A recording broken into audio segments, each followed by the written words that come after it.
So I'm Peter Marks. I'm the director of the Center for Biologics and Evaluation at the Food and Drug Administration. And what I could have talked to you about a lot of different things today, both cell and gene therapy. But what I'll talk to you about is what work we're doing to try to advance the development of gene therapies. And many of the principles that we're going to talk about for gene therapies actually have applicability to cell therapies as well.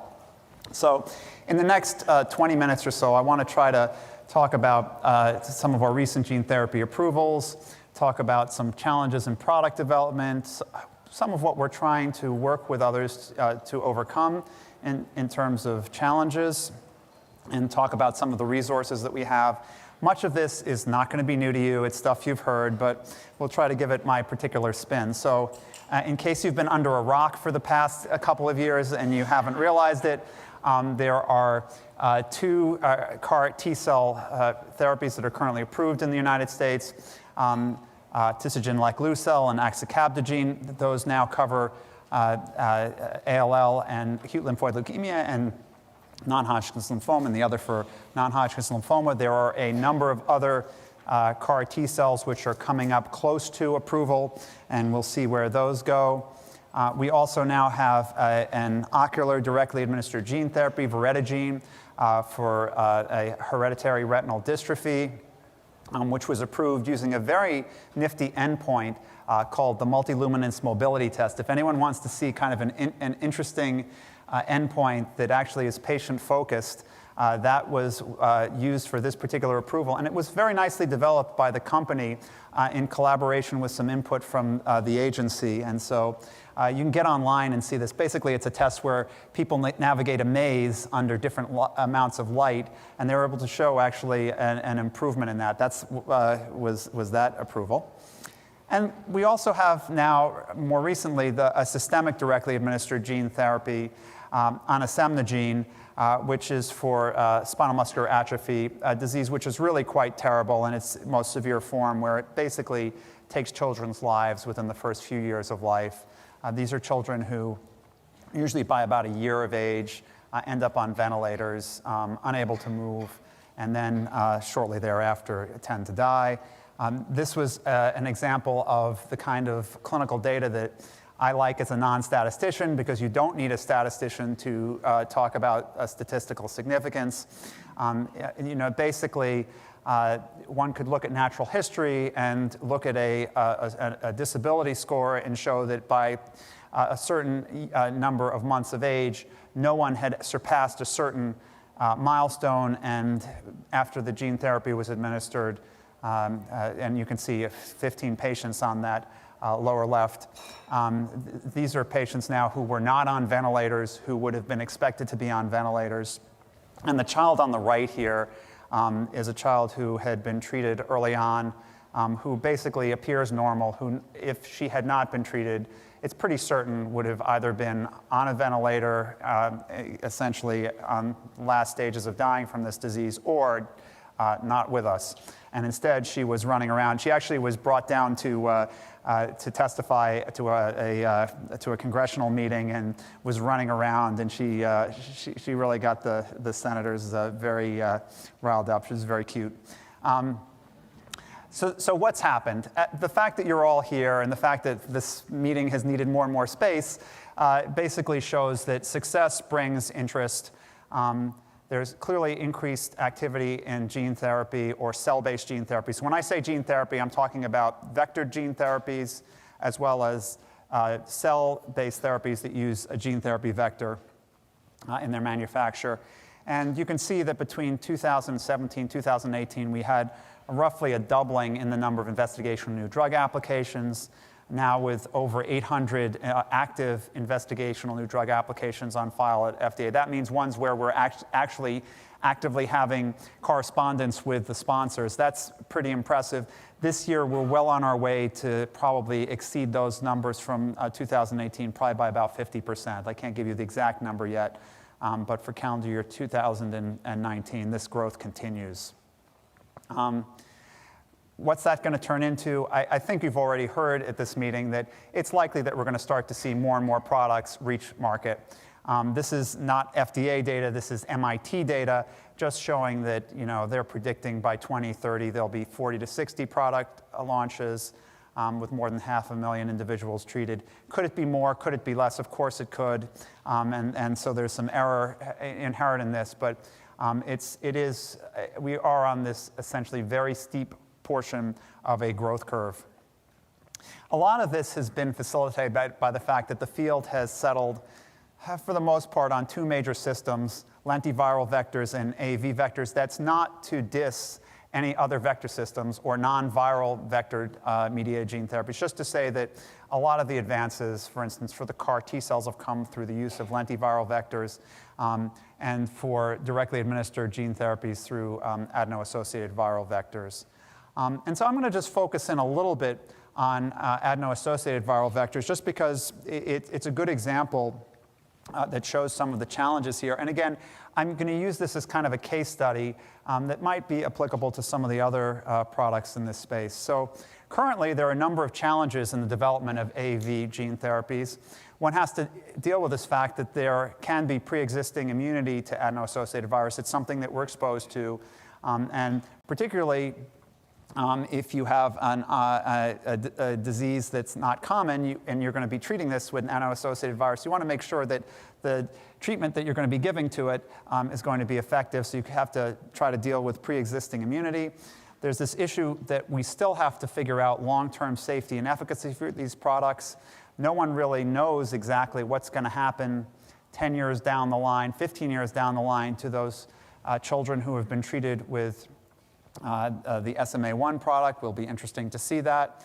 We're going to have to figure out how to most efficiently put forward clinical development, because we're now into a new mode where our typical paradigm of doing randomized clinical trials in hundreds of patients, this does not fit this model at all.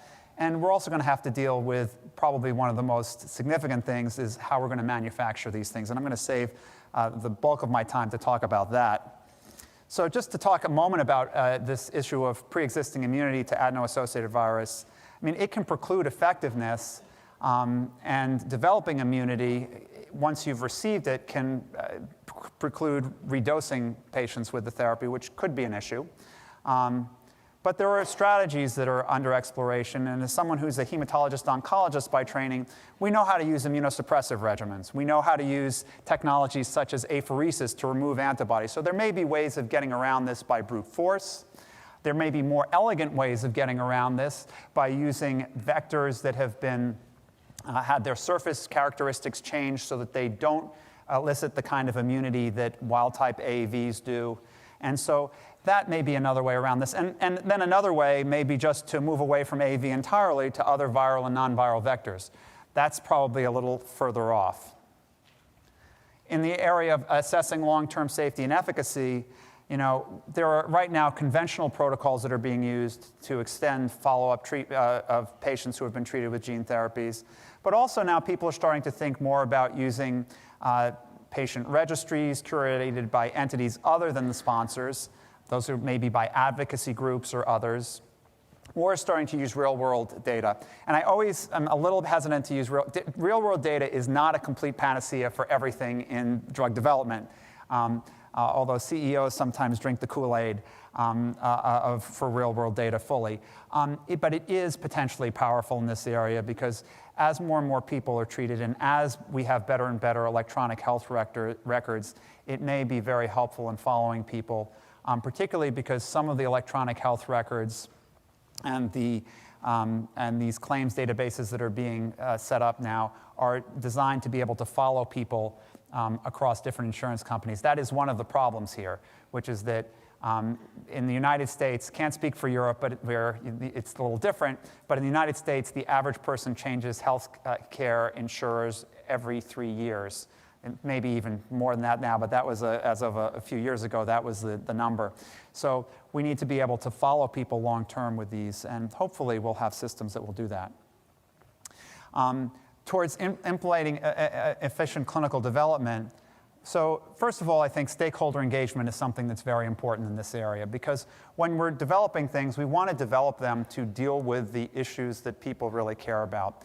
Now, you might say it's just the life or death issues, but for many of the rare genetic diseases, it's not just the life and death issues. Unless you're dealing with some of the things that make living life unpleasant, like feeling horribly fatigued every day, or being unable to walk more than a few steps, you're not actually really dealing with the issue. So stakeholder engagement early on is something that's probably very important.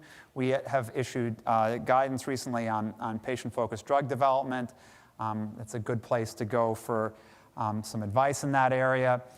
We're also thinking about different types of clinical trial designs which might help in this area because, as I said, the conventional large randomized clinical trial isn't going to be useful here.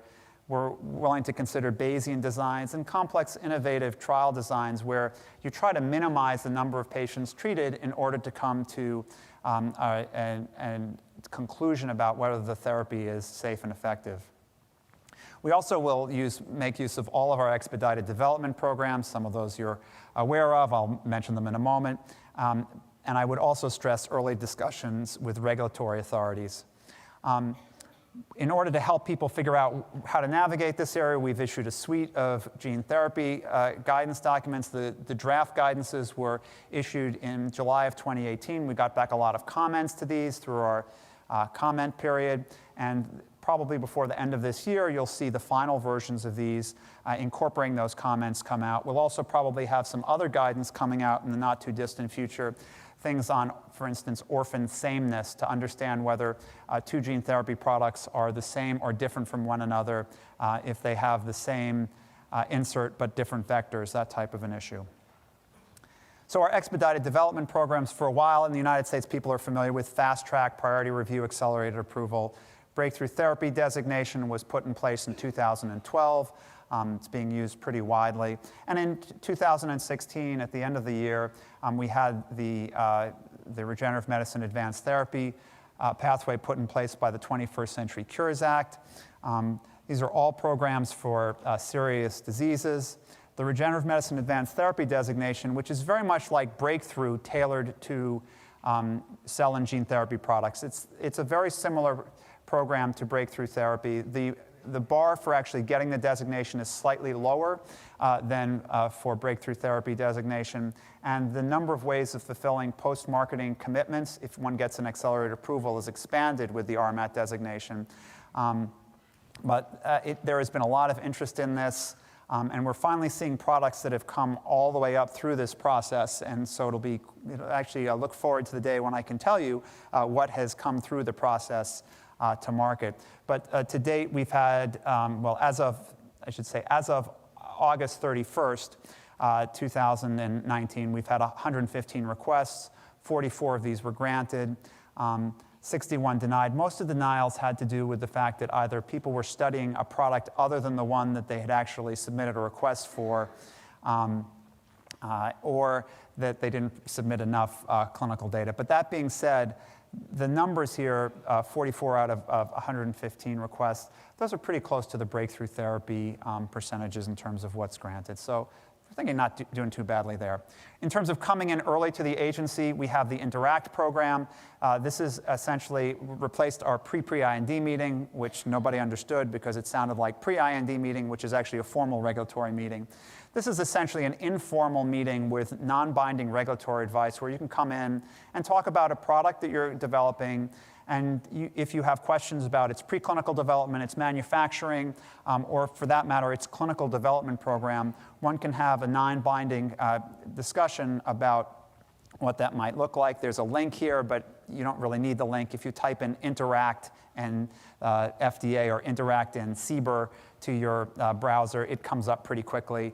And there's a pretty step-by-step guide of how to send in the information for this. It's not very complicated. Probably this is something that's like one of those term papers that you can do the night before you need to turn it in. For CATS meetings, we've also have realized that for many of the people in this room, you don't have a specific product, but you have a platform that you're going to manufacture a cell therapy or a gene therapy on.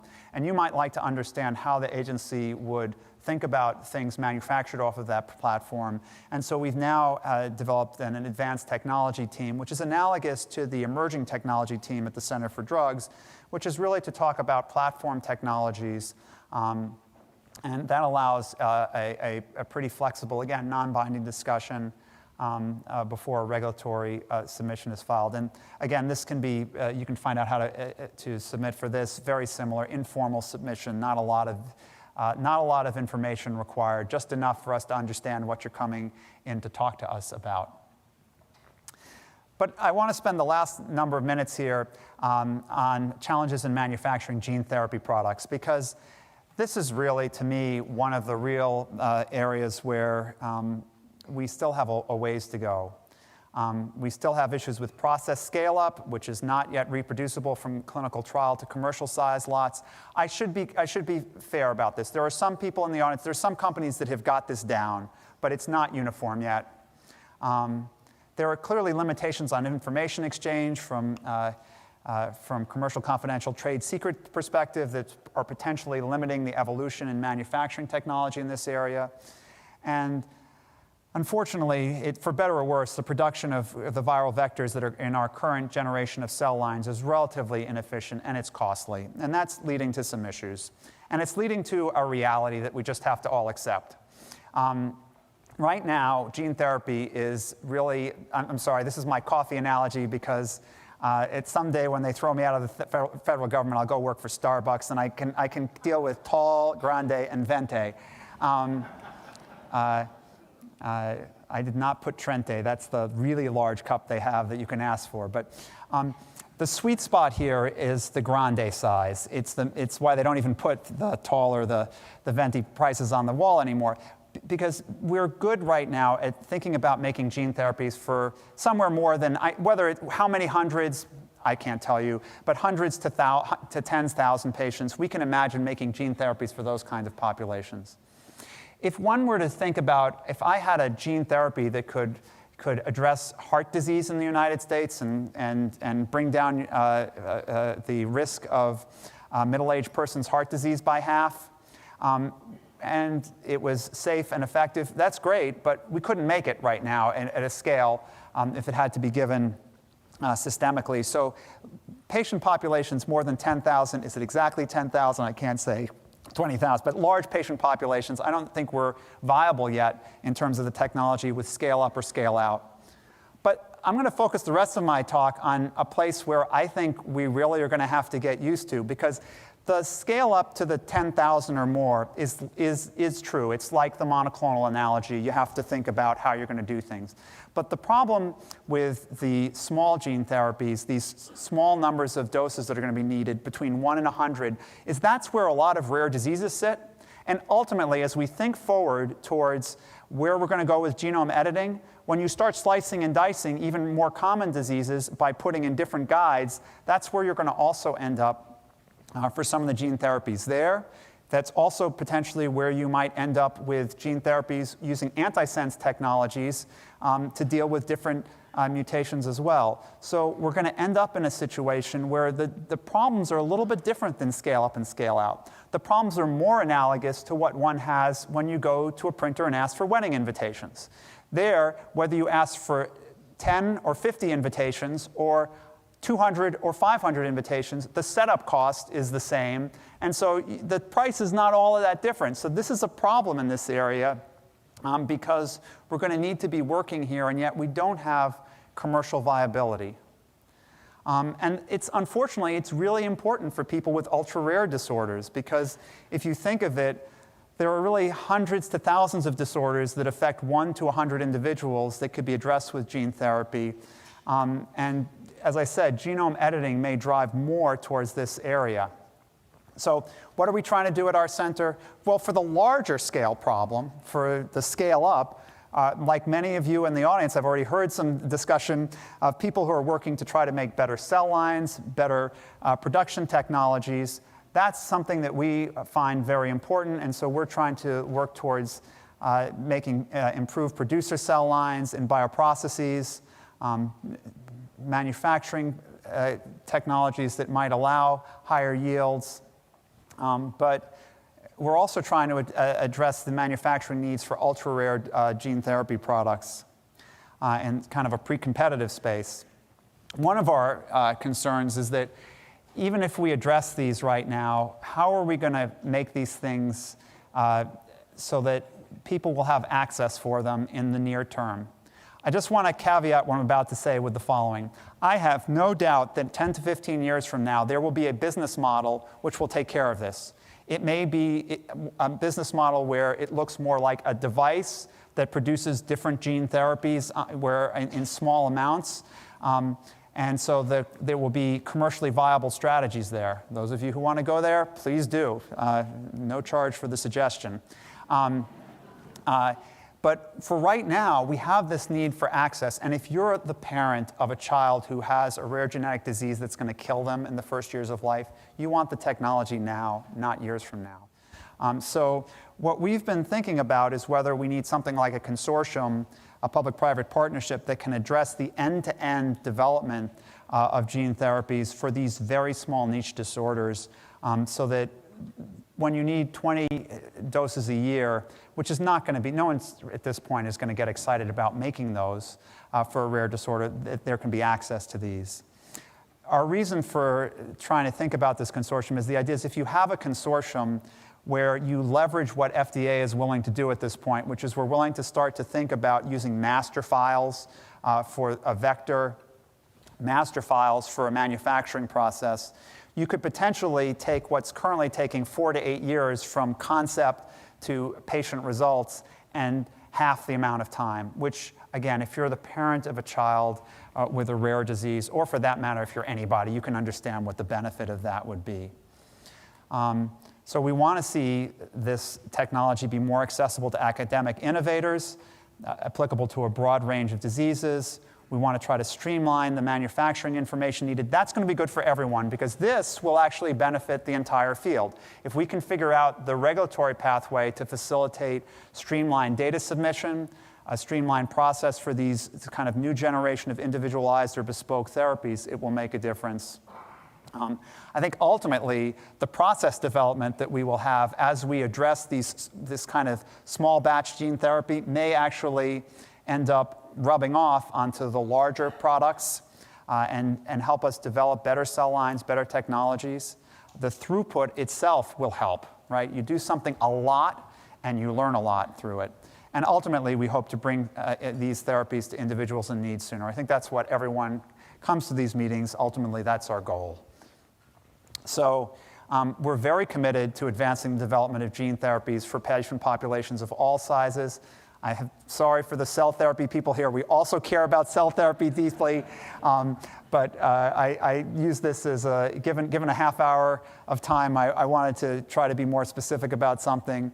We want to encourage innovative product development, clinical trial designs, and we actually realize we have to collaborate here. We understand that we don't have all the answers. We understand that this is a field in which we have to essentially hold on to our hats because things are changing so quickly.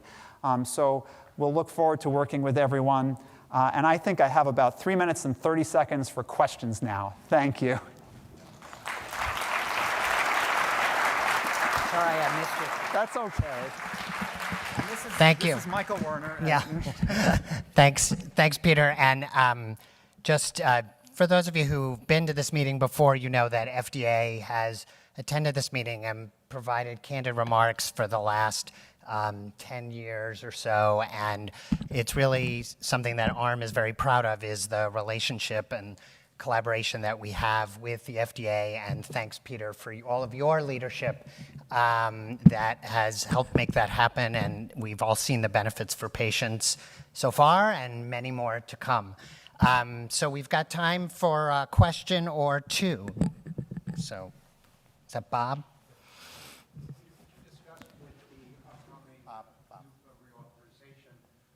Any thoughts that you have on what you'd like to see accomplished?